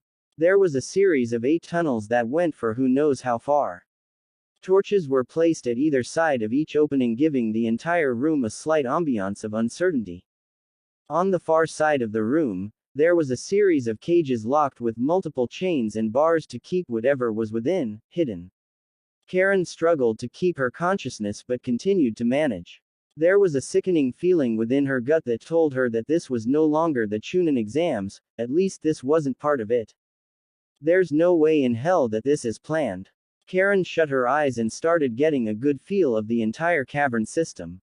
Rooms were filled with strange shinobi and chakra signatures that she didn't recognize. This is something entirely different. If these were shinobi that I haven't sensed before, but were allied with Suna, then why would they be in questionable caves with 3 genin locked up? No, they have to be bandits or a part of Wait, no it can't be. Karin's eyes widened when she got to the final signature. She nearly fainted when she sensed the chakra. It was completely explosive and filled with a strange fire, almost as if it were constantly feeding, never ending. She delved deeper and deeper trying to see if she was right or just crazy. Her mind drew closer and closer. It's Deidara, but he's dead. She looked around with a confused face, as she started to sense more and more familiar chakra signatures that she was sure were gone. many of whom were a part of the Akatsuki while others were just fodder shinobi that she might or might not have had a role in killing. She struggled in her chains and barely held strong against the binds. She stared off into the dim lighting of the cave as new chakra signatures filled her senses. There were men and women of all sizes surrounding the room. One thing was certain. They weren't here for the exams, or rather, not for the same reason Karin was. Some people had malicious chakra that seemed to eat away at the air, giving Karin the sensation of tunnel vision. But nothing would be as bad as the Kyuubi's chakra, nothing. Hiro, Akatsuchi, Karin whispered out towards the two Iwa shinobi chained to the walls on the opposite side of the cave. The two teammates of Kuratsuchi groaned and looked up at their fellow prisoner.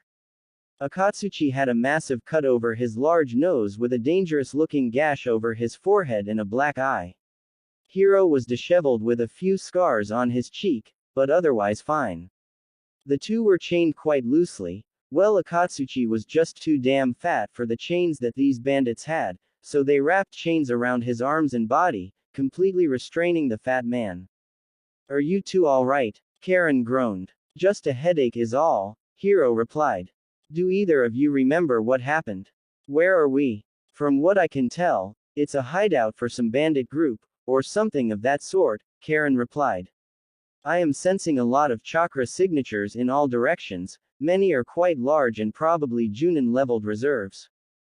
"Are you sure?" Hiro asked. "Positive." Karin nodded. "From the chakra that I'm sensing, there is a probability that there are at least 5 shinobi of S class or higher. Maybe. I'm not entirely sure." "I see." Akatsuchi nodded his head.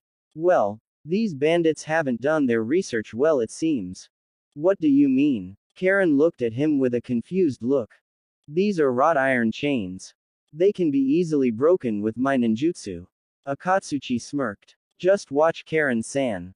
The shinobi leaned his head back and quickly shot it down, regurgitating a large flow of rocks and pebbles that merged together, forming two golems that quickly wrapped their teeth around the chains and began to eat the metal. Akatsuchi suddenly felt rejuvenated. It seemed that the chains were imbued with chakra. Ironic that the tools used to keep them bound were the instruments to their escape. Akatsuchi pushed himself from the wall and limped over to Karin and grabbed the chains from the wall, snapping them from their bases. The red-headed girl gave Akatsuchi a nod and walked over towards the center of the room and started channeling as much chakra as possible, and still be able to suppress it. Akatsuchi went ahead and removed the chains binding Hiro. Hiro ran over towards one of the entrances of the cave and placed a hand on the rock, only to be stopped by Karin. She looked at him and shook her head slowly, making sure that Hiro got the message. From what she could tell, there were at least 30 men down that tunnel and probably 13 in the 2 tunnels on either side of the one Hiro was about to go into. After successfully saving their lives, Karin spun on the heel of her sandals and walked back and forth, pacing with a thinking pose stretched on her face. She studied the patterns of patrol and the amount of shinobi within each patrol. Hell, even the entire compound of wherever the hell they were. One thing was for certain. They were underground, but most importantly of all, Naruto was gone. She sighed deeply and nearly felt the tears form once again in the corner of her eyes. Naruto was really gone. She looked around and quickly pinpointed on one of the tunnels that lead towards a large but thin opening. She motioned for the 2 men to follow and quickly took off without the use of a flame or light to brighten her path, but instead, she merely relied on her sensing ability. She took multiple lefts and rights, and almost even sprang a few booby traps that she might have forgotten of. But even though there was no light, she could still see as clearly as can be. She stopped when the sound of rushing water blasted in her ears. There was water nearby. That meant a water source. The rushing sound made her parched throat get drier. She could sense the rushing waves, but she could not sense where the obstacles were. She looked left and right, trying her hardest to catch on to whatever escape path there is, but it was nigh impossible to do so in complete darkness, even with her special ability. Suddenly, from behind, Akatsuchi and Hiro showed up with torches and bloodied rock clubs in their hands. Akatsuchi gave her a nod and looked around, illuminating the entire cavern. Akatsuchi narrowed his eyes at one point in the dark horizon and found a dim light at the end of the darkness, directly ahead of them. Akatsuchi grabbed Karin and started hauling ass through the tunnel, but because of his excitement, the echo and vibration went through the tunnel and joined in with the atrium that the other prisoners were in. From there, the vibrations shot out and entered the other tunnels and led to the defenders. Karin sensed their sudden change in emotion as their once blue chakra turned into a light shade of red to signify their anger or rage or even the readiness to end the life of someone else. Karin screamed and asked Akatsuchi to drop her. The large shinobi complied and slowly lowered her onto the ground, but just as her feet touched the ground, an arrow snagged just in between her heels, nearly impaling her feet in their power. Karin took a deep breath and sighed. This wasn't what she wanted to deal with so early in her escape. We need to get to the end of this tunnel this instant. Karin roared as she ran farther ahead than Akatsuchi and Hiro. Shouts and screams echoed through the cave as men and women, shinobi and kunoichi, drew their weapons. Their unsheathing weapons made the hairs behind Karin's neck stand. She didn't dare to look back, but she could sense their intent. They were intending to kill them. What they were going to do with their bodies afterwards, Karin didn't know, nor did she want to know. All she wanted to do was get out of the cave system with the other two shinobi. It was slightly confusing to her. The last time she was conscious, she and the other two shinobi were in the desert running from the cavern that killed both Naruto and Kuretsuchi. Then, from that point on everything was a blur, almost as if their memories were wiped, almost wiped. Karin still retained some memories, and even some images of the time in imprisonment and the time that led up to it. She shut her eyes to try and drown out the shouts echoing around her, but she couldn't get the chakra signatures from her head. Every time her eyes would close, the chakra from the shinobi in the other tunnels would funnel into her sensing abilities and completely shroud her field of view, and nearly blind her from all sides. Suddenly, a shuriken whizzed right past her ear, nearly cutting off a few strands of hair from behind her right ear. The shuriken embedded into the wall in front of her and Akatsuchi. The two nearly froze in their tracks, but Karin was the first to shake herself from their fear-induced reverie. She quickly grabbed the burly shinobi and grabbed Hiro with her other arm, and the three hightailed it from the caver system. As they ran, shuriken and kunai were thrown at them from behind, surprisingly, missing the three every shot. It was almost as if they were purposefully missing. Either that or these shinobi were the shittiest shinobi Karin had ever encountered. How fast can you two release ninjutsu? Karin shouted as kunai and shuriken clanked and bounced off the rocks and boulders lining the sides and walls of the tunnel system. As fast as they need to be. Akatsuchi replied while speeding through hand seals. Doden. Doryuaheki. The tunnel behind them collapsed on top of the shinobi chasing them. Their screams were the last thing heard before the tumbling rock and bouncing pebbles rung in their ears, drowning out all other sounds. But all of a sudden, one of the wall sections burst off from the wall and shot out, blocking the pathway, nearly causing Karin to stumble over the attack, and cause her to fall behind. Akatsuchi saw this though and channeled chakra into his body and simply bore through the obstacles, showering the walls and those behind and in front with pebbles, dust and dirt. More and more obstacles were shot out at them, but the burly shinobi simply bashed through them, rendering them completely useless. Karin was grabbed by Akatsuchi and placed onto his back, and the three shinobi took off through the cave and out into the open. Akatsuchi punched through the white covering of the entrance of the cave and quickly slowed himself down along with Hiro. In front of them was a beautiful oasis with palm trees and fresh water. Karin was about to get off of Akatsuchi's back, but there was a sudden disturbance with the normal chakra clouds. There were some really powerful shinobi with chakra reserves equal to that of Anbu commanders and the like.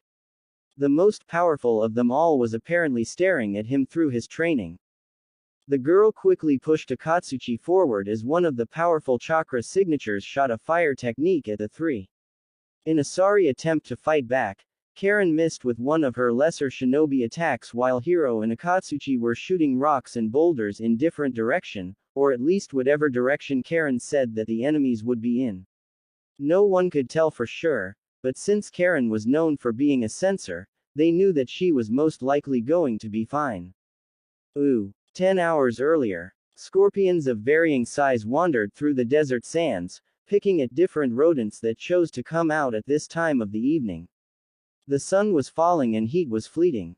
Animals rose from their hideouts and began to run over the desert in search for food and possibly empty holes to lay their young or even eggs. Snakes slithered about, devouring their prey without a second thought. The desert was quiet for the entire hour, minus the howls of desert wolves and foxes. Rattles at the ends of rattlesnakes shook and jangled, breaking the attention of some of the other more potent hunters of the desert biome. It was relentless, trying its hardest to eat as much as it can before the hawk or eagles can swipe him off the ground. But everything was converging for one spot. It was a large oasis in the middle of a hole. Up into the air were walls that were almost as high as the cavern that Naruto and Kuretsuchi fell into. From the edges of the hole, sand flowed over the side, filling the bottom with sand and dirt, making an oasis underground. Rocks were suddenly moved from the rest of the pattern of the hole. Soon enough, the rocks exploded outwards, showering the inhabitants with pebbles and stones. From the cloud of debris stood 3 shinobi, 2 male and 1 female. The female of the group was a bespectacled redhead.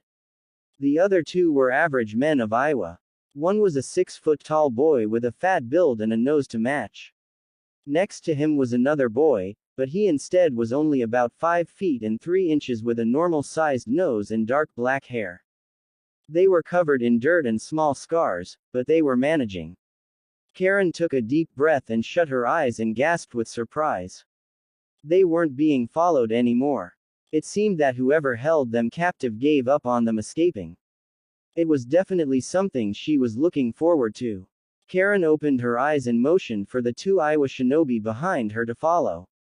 She followed her ears, and soon enough, she found the oasis with flowing water. She and the other shinobi charged for the oasis, scaring the desert animals and creatures back into their hiding holes in the sand and rock face. Karin dumped her face into the water and soaked up as much as she could. She was ridiculously thirsty, especially after being in a cave for an undetermined amount of time. She really needed this. She looked up into the sky and found that the night was dark and the moon was up. She was in awe of what she saw though, stars. There was an ocean of stars flooding the night sky with their lights and wonderful colors. She could see star clusters and even gas clouds from far in the universe. But what really got her attention was the North Star twinkling in the far distance. She looked down and looked at the other shinobi with her. Hiro had a massive gash on his back from a Fuma shuriken not too long ago, and Akatsuchi was still trying to nurse his wound from a bladed trap from within the tunnel. She looked back down at her wrist and found that her watch was still operational. The time was about 2000 hours. Only 4 hours until the second day of the second stage of the exam. We were running through the tunnel for about, I'd say, 2 hours maximum. Karin surmised. So we woke up at about 6 p.m. How long were we in there? Naruto and Kuretsuchi fell at around midday, so 12 p.m. to 1 p.m. Well, that doesn't matter. What does matter though is, who the fuck were those shinobi?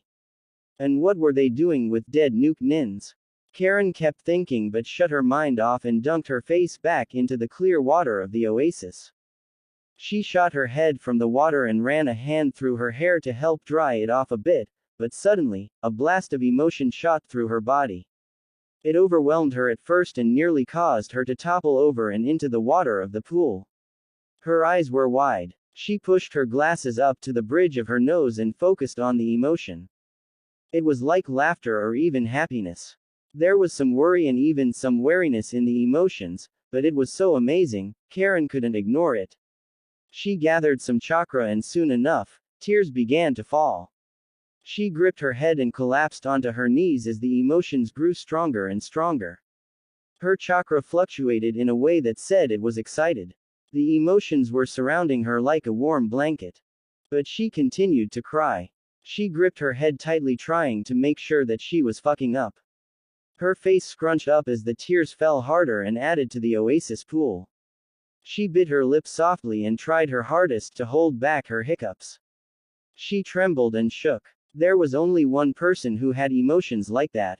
There was only one person who can cause her to become like this. Naruto's alive. Ooh. 8 hours earlier. Karin followed the trail of Naruto's chakra as best as she could, while trying her hardest to keep her own emotions from clouding her vision. It's true that when you're emotionally compromised, you are the most dangerous. It's a fact when you're someone like Karin. If she didn't keep her emotions reined in, she might lose track of Naruto's own trail and end up going in circles trying to find her own chakra signature. She followed the cave systems trying to build an imaginary map of the entire cave and tunnel complex, but ended up finding a lot of dead ends in rooms filled with enemy shinobi.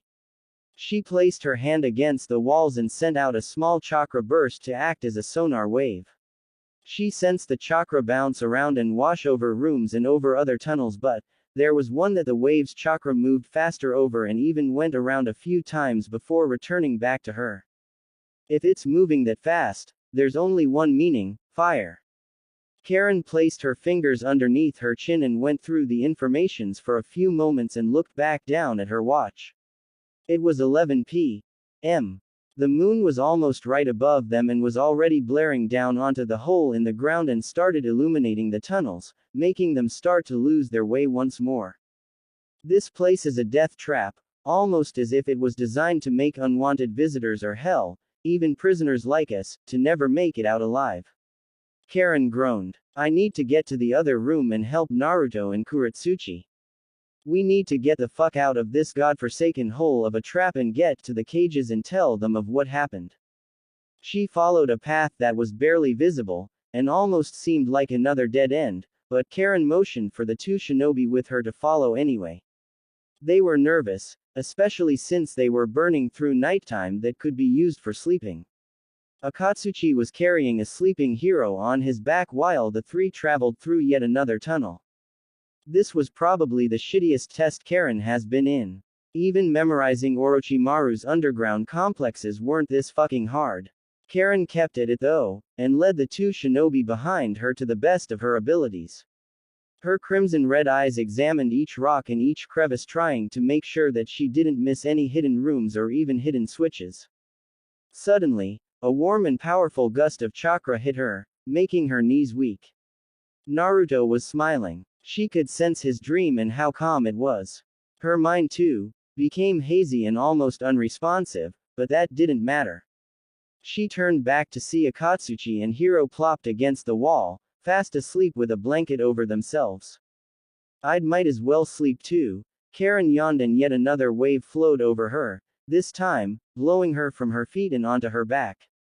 But, instead of hitting hard rock, she was met with the soft feel of waving grass. The warmth of the sun was perfect for her bare arms and bare navel. The sun, though, was suddenly blocked by the silhouette of a man's head. The girl squinted her eyes and soon enough, the shadows became dim and Naruto's face began to take shape. A breeze rolled in, blowing through their hair and through the long grass surrounding them. He had a small smile as he looked over her features. She was blushing madly, but she too was smiling. Suddenly, she flipped Naruto over and straddled the boy for a good few minutes while keeping their eyes locked, red and blue. Karin gulped softly as a ball was stuck in her throat. She didn't know what to say. Apparently, neither did Naruto. The two of them giggled like madmen, before bursting into laughter. Karin pulled the blonde from the grass and placed her forehead against his, making sure that their eyes remained locked with one another. His breath was heavy, but smelled a lot like minty ramen. Karin was about to laugh once more, but Naruto pushed forward and laid her against the grass, but this time, with his lips pressing against her. Her hands began to roam up and down his chest with her left hand wrapping around his shoulder while the other going for the zipper of his jacket. As their kiss grew hotter, she began to zip his jacket down to reveal a shirtless body underneath with muscles that she always dreamed of placing her hands against. Naruto moaned when her warm hands were placed against his cold chest. Soon enough, She began to work on her own shirt and zipped it right open, allowing her breasts to pop free of her jacket. The two of them broke their kiss and stared at one another, as they both moved as fast as possible to remove the clothes from their chests. Karen's face was on fire, as was Naruto's. He leaned back in for another kiss. Suddenly, there was this strange feeling at her side, almost as if someone was kicking her. The image started fading and soon enough, Naruto disappeared. The sun and the grass disappeared, the warm gusts of wind disappeared. The smell of minty ramen vanished. Now, she was left with the dimly lit darkness of the cave she fell asleep in. Next to her were Akatsuchi and Hiro staring at her with worried expressions. Karin looked up at them and realized that she was blushing quite heavily. Her body was covered in sweat and her hands were in rather inappropriate places. Her eyes widened from behind her glasses. She at least had enough dignity to look away. She growled slightly and the two Iowa boys quickly got the message. Holy shit, I was that wet. Karen's eyes widened and her breath hitched. This is not good. I need some alone time with Naruto soon. She retracted her hand from within her shirt and from her pants and quickly brushed herself off, trying to retain any dignity she had left. She stood up with her eyes trailing around in different directions and quickly looked down at her watch. It's 5 in the morning. Karin sighed. I guess we should just go ahead and continue looking. She walked over towards one of the walls and started knocking chakra into the stones, vibrating the walls and sending vibrations back towards her. She need to find the two shinobi locked on the other side. She dashed through the stones when she sensed Naruto's body from the vibrations. But there was something that astounded her too. 2 of the 3 bones that stabbed the boy's heart were removed completely. A smile formed on her face when she found that his heart was completely intact and working perfectly. She looked over to the side to see Akatsuchi gasping for air. Karin tilted her head slightly, but then Hiro came out with a chocolate bar and shoved the candy into the fat boy's mouth.